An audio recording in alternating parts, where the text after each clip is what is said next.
शांति। आज 15 अगस्त 2022 की बाबा की साकार मुरली है। मुरली के महावाक्य है, मीठे बच्चे, तुम हो ईश्वर के एडॉप्टेड बच्चे। तुम्हें पावन बन पावन दुनिया का वर्षा लेना है। यह अंत का समय है, इसलिए पवित्र जरूर बनना है। प्रश्न है, इस समय के मनुष्यों को ऊंट पक्षी यानी शुतुरमुर्ग का टाइटल दे सकते हैं, क्यों?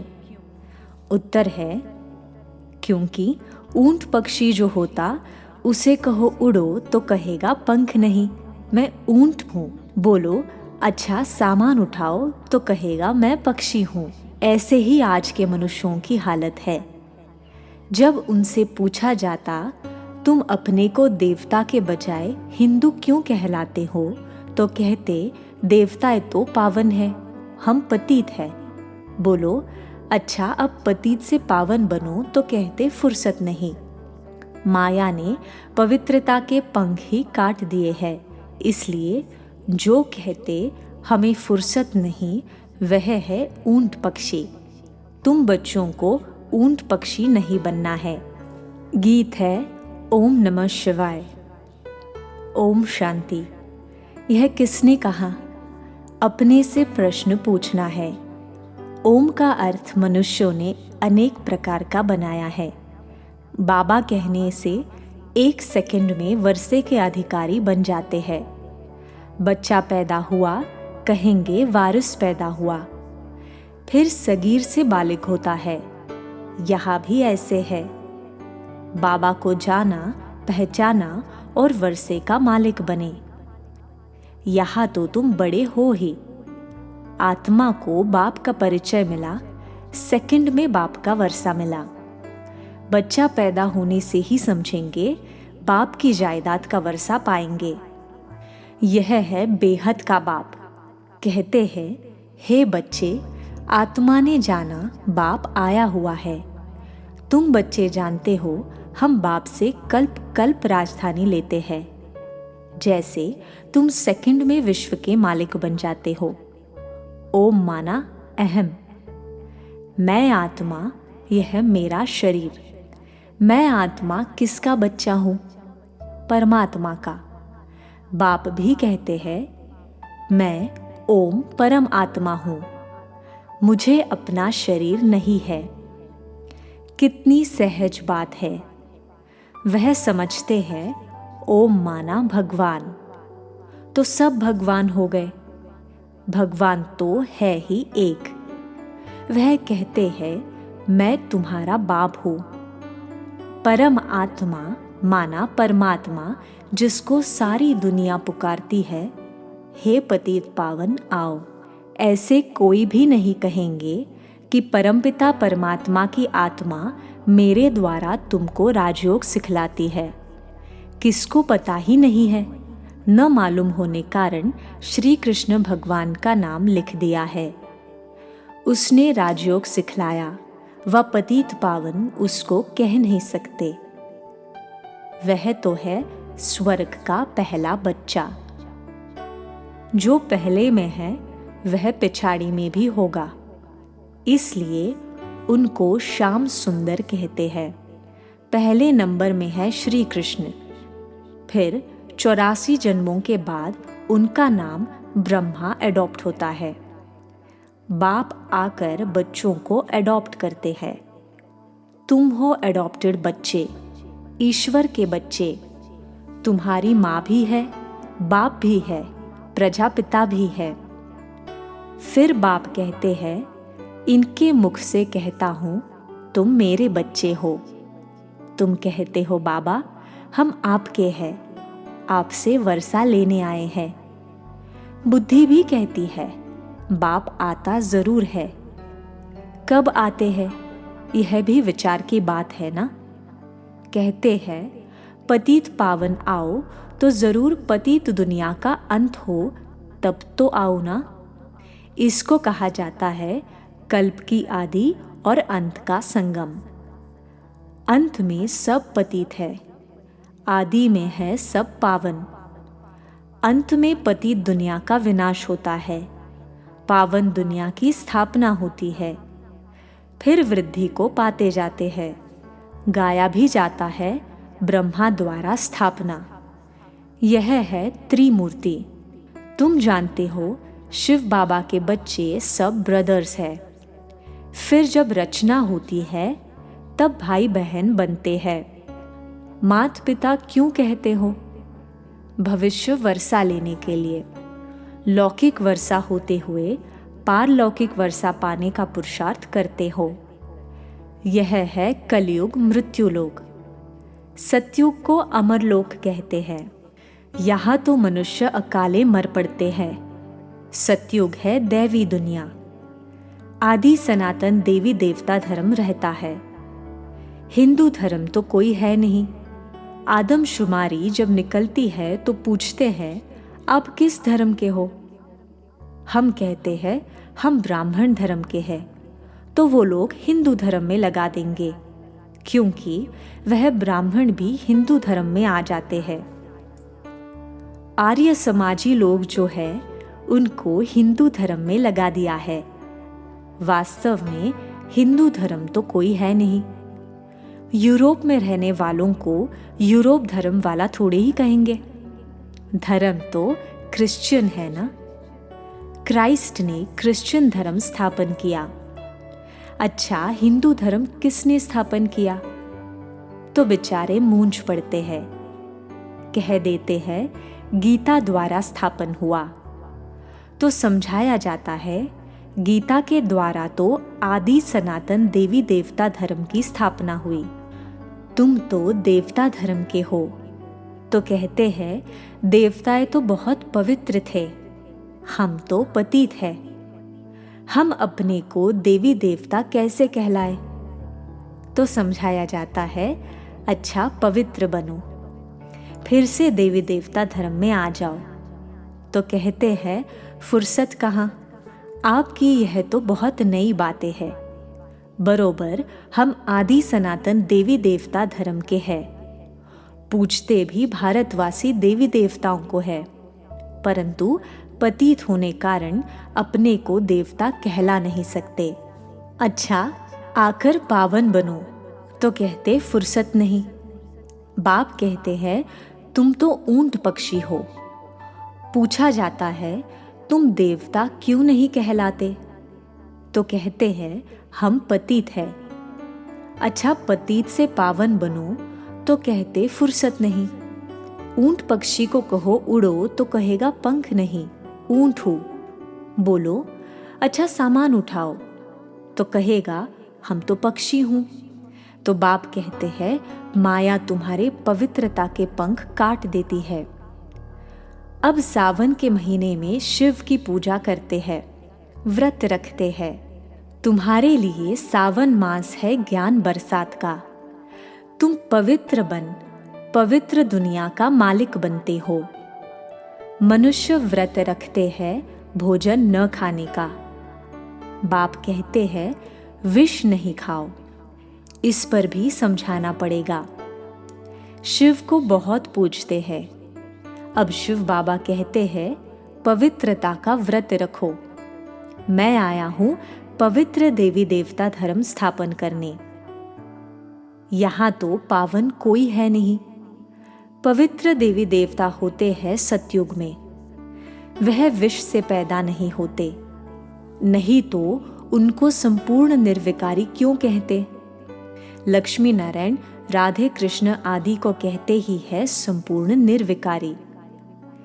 यहाँ तो सब पतित है, जिनमें कोई गुण नहीं है। खुद कहते हैं हम पतित नीच है। बाप कहते हैं मेरी मत पर चलकर तुम संपूर्ण निर्विकारी बनो, तो तुम इन लक्ष्मी नारायण जैसा मालिक बनेंगे। तुम्हारी पढ़ाई कितनी भारी है। मनुष्य से देवता बनने का पुरुषार्थ करो। विश्व का मालिक बनना है। सतयुग में देवी देवताओं का राज्य था ना। अब फिर से देवी देवता धर्म की स्थापना हो रही है। तुम पवित्र बन स्वर्ग का वर्षा लेते हो। स्व माना आत्मा। आत्मा को राजाई मिलती है, उनको स्वराज्य कहा जाता है। मनुष्य तो है देह अभिमानी, देह अभिमान से कहते हैं हमारा राज्य। यहाँ तुम कहते हो हम आत्मा है, इस शरीर के मालिक है, हम महाराजा बनेंगे। हमको सत्युग में पवित्र शरीर मिलेगा, अभी तो पतित है। जैसे आत्मा वैसे शरीर, आत्मा में खाद पड़ी है। आत्मा पहले सच्चा सोना थी, गोल्डन एज कहा जाता था। फिर त्रेता आया तो सिल्वर की खाद पड़ी, फिर द्वापर में गए तो तांबा पड़ा। इस समय आत्मा झूठी तो शरीर भी झूठा, इसको कहा ही जाता है झूठ खंड। अभी बाप के साथ योग रखने से अलॉय निकल जाएगी, इसको योग अग्नि कहा जाता है। जेवर से किचड़ा निकालने के लिए आग में डाला जाता है। यह भी योग अग्नि है, जिसमें खाद भस्म हो और हम सच्चा सोना बन बाप के साथ चले जाएंगे। बाप कहते हैं तुम मेरे साथ चल पड़ेंगे, सतयुग में सच्चा सोना मिलेगा। अब श्री कृष्ण को सावरा क्यों कहते हैं? कृष्ण का नाम रूप तो बदल जाता है। अब बाप समझाते हैं तुम गोरे थे, तुम्हारे में खाद पड़ी है, अभी बिल्कुल आयन एजेड बन पड़े हो। अब मैं सोनार हूं, बच्चों को भट्टी में डाल देता हूं, भंबोर को आग लगेगी, सबके शरीर खत्म हो जाएंगे। आत्मा तो अविनाशी है, एक तो योग अग्नि से पवित्र बन जाएंगे, बाकी सब सजाएं खाकर हिसाब किताब चुकतू कर फिर जाएंगे। यह ईश्वर की भट्टी है, सबको पावन बनाने लिए। यह है ज्ञान का सागर, उनसे तुम ज्ञान गंगाएं निकली हो। फिर मनुष्यों ने उस पानी की गंगा को समझ लिया है, वहां देवता की मूर्ति भी रखी हुई है। वास्तव में तुम हो भगवान के बच्चे, ज्ञान गंगाएं, जो फिर देवता बनते हो। जब स्वर्ग में आएंगे तब तुमको देवता कहेंगे। वहां आत्मा शरीर दोनों ही पवित्र है, अभी तो पतित है। भारत गोल्डन एजड है, फिर सिल्वर, कॉपर, आयन एजड बने हैं, फिर गोल्डन एज में बाप ले जा रहे हैं। तुम्हारी आत्मा और शरीर दोनों ही पवित्र हो जाते हैं। बाप कहते हैं मैं धोबी भी हूं, तुम्हारी आत्मा को धोने आता हूं। सिर्फ बाप को ही याद करना है, बस योग में रहने से तुम विश्व के मालिक बन सकते हो। बाहुबल वाले विश्व के मालिक बन न सके। हाँ, उन्हों में इतनी ताकत है, अगर क्रिश्चियन दो भाई आपस में मिल जाए तो विश्व के मालिक बन सकते हैं, परंतु लॉ नहीं है। कहानी भी है, दो बिल्ले आपस में लड़े और माखन बंदर खा गया, तो वह दो लड़ते हैं, बीच में माखन भारत को मिल जाता है। इसमें भी नंबर 1 है श्री कृष्ण, इसलिए कृष्ण के मुख में गोला दिखाते हैं। वह मक्खन नहीं, यह स्वर्ग का राज्य भाग्य श्री कृष्ण को मिला। बाप समझाते हैं सब विनाश हो जाएगा, फिर तुम मालिक बन जाएंगे। उसके पहले बाप की श्रीमत पर जरूर चलना पड़े। श्रीमत से श्रेष्ठ, आसुरी मत से भ्रष्ट बनते हो। यह है आसुरी पतित दुनिया, एक भी पावन नहीं। पावन दुनिया में एक भी पतित नहीं होता है। अभी तो सब पतित है, गाते भी है पतित पावन सीताराम। हम सीताएं रावण की जेल में पड़ी है, पुकारती है हे राम आकर छुड़ाओ, पावन दुनिया में ले चलो। भल गाते हैं, परंतु जानते कुछ भी नहीं। जो आता सो कहते रहते। रावण ने बिल्कुल सुला दिया है, अब बाप आकर जगाते हैं। परमपिता परमात्मा पतित पावन जो सृष्टि का रचयिता है, उनकी बायोग्राफी को हम जानते हैं। ब्रह्मा विष्णु शंकर और लक्ष्मी नारायण के बायोग्राफी को भी हम जानते हैं। लक्ष्मी नारायण के 84 जन्मों को भी हम जानते हैं। तो नॉलेजफुल हो गए ना। तुम श्री कृष्ण के मंदिर में जाएंगे तो समझेंगे यह सतयुग का पहला प्रिंस था। अभी अंतिम 84वें जन्म में ब्रह्मा हुआ है। यह भी बहुत समझने की बातें हैं। बाप बच्चों को समझाते हैं, बच्चे खबरदार रहना, कभी किसको दुख नहीं देना।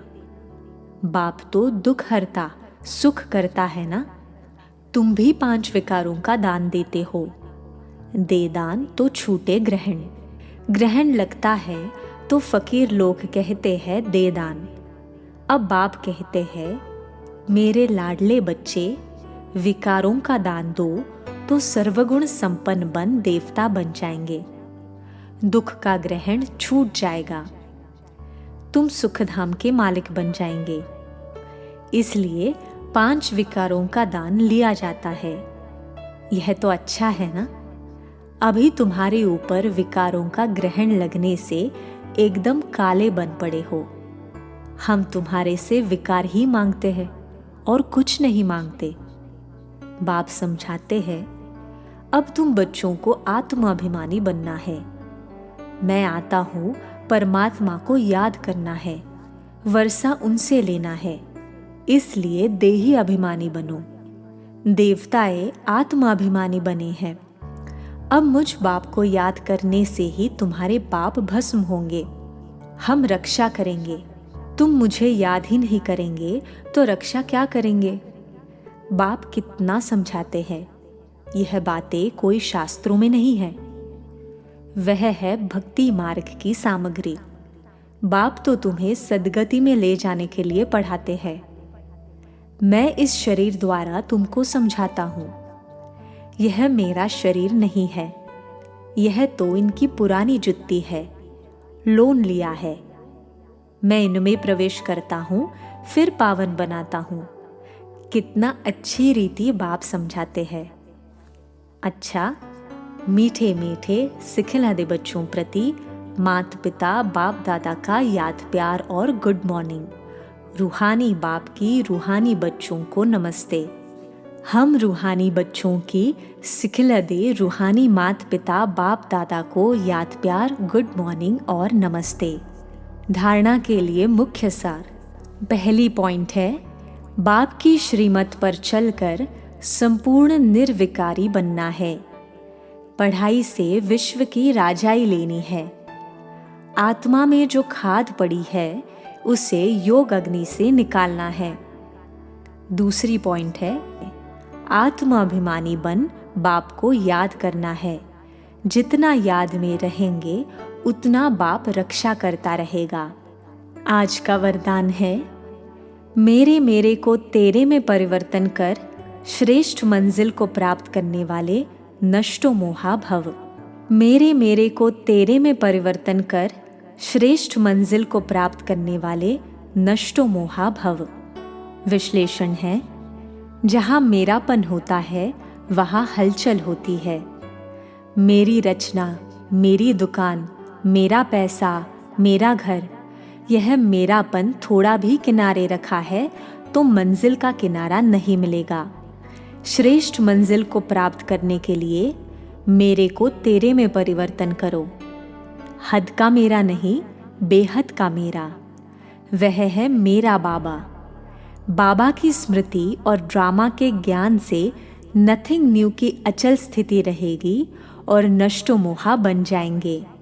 स्लोगन है, सच्चे सेवाधारी बन निस्वार्थ सेवा करते चलो तो सेवा का फल स्वतः ही मिलेगा। सच्चे सेवाधारी बन निस्वार्थ सेवा करते चलो तो सेवा का फल स्वतः ही मिलेगा। अच्छा, ओम शांति।